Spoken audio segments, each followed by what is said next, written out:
दोस्तों, एक बार गौतम बुद्ध के पास एक स्त्री अपने बच्चे को लेकर रोती हुई आती है और उनसे कहती है, प्रभु, मैं आपके पास बड़ी आशा लेकर आई हूँ। मैं जानती हूँ कि आपके लिए सब कुछ संभव है और आप परम ज्ञानी हैं।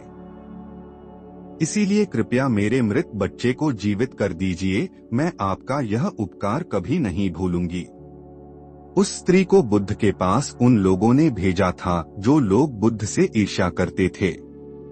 उनका उद्देश्य ये था कि बुद्ध सभी की नजरों में गिर जाए। उस स्त्री के पुत्र की मृत्यु वास्तव में हुई थी, परंतु वह नहीं जानती थी कि उसका और उसके मृत पुत्र का इस्तेमाल बुद्ध को नीचा दिखाने के लिए किया जा रहा है। उसे तो बस ये बताया गया था कि बुद्ध सच में उसके पुत्र को जीवित कर सकते हैं। वो स्त्री कहती है कि कहिए ना प्रभु, आप मेरे पुत्र को जीवित कर देंगे ना।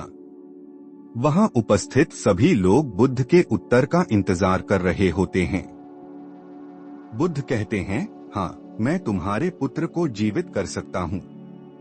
बुद्ध की ये बात सुन वहां उपस्थित सभी लोग बहुत चौंकते हैं और वह स्त्री बहुत प्रसन्न होती है।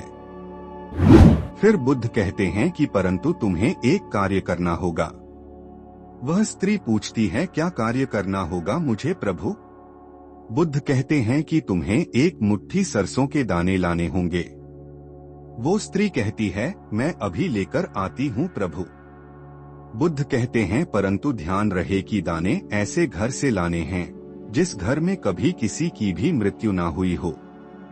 वह स्त्री उसी क्षण सरसों के दाने लेने के लिए अपने गांव में चली जाती है। वह अपने गांव के हर घर में जाकर पूछती है। उसे सरसों के दाने तो हर घर में मिलते हैं, परंतु उसे ऐसा कोई घर नहीं मिलता जिसमें आज तक कभी किसी की भी मृत्यु ना हुई हो। फिर वह स्त्री समझ जाती है कि मृत्यु जीवन का एक ऐसा सत्य है जिसे कोई नहीं बदल सकता। वह स्त्री बुद्ध के पास जाती है और कहती है, मैं इस बात को कहीं न कहीं जानती तो थी, परंतु स्वीकारना नहीं चाहती थी। आपने बिना कुछ कहे ही मुझे इस सत्य से अवगत करा दिया। बुद्ध कहते हैं, जो जन्मा है उसकी मृत्यु निश्चित है और यही प्रकृति का नियम है। चाहे कोई व्यक्ति कितना ही सुंदर क्यों न हो, या करूप हो, या बूढ़ा हो, या जवान हो, लेकिन फिर भी मृत्यु सभी को आनी है।